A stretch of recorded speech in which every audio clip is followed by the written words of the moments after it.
окуучулар, мугалимдер, апалар жана бүгүнкү иш чаранын катышуучулары.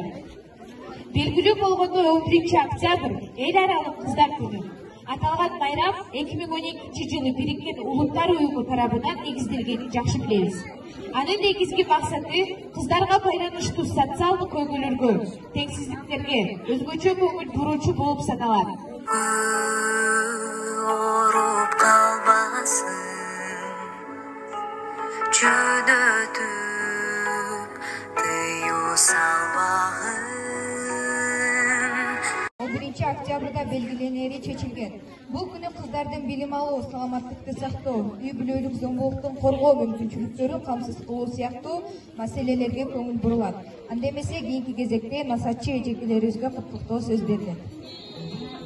Бүгүнкү майрамыңар менен чын жүрөктөн куттуктайбыз. Анан негизи баардыгы билесиңер, 5 жылдан бери Улуттук кыздар федерациясы менен иштешип келебиз.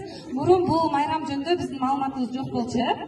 Федерациянын дагы бир милдети, максаты ушу 11-октябрь кыздар күнүн элдик майрамга айлантыруу.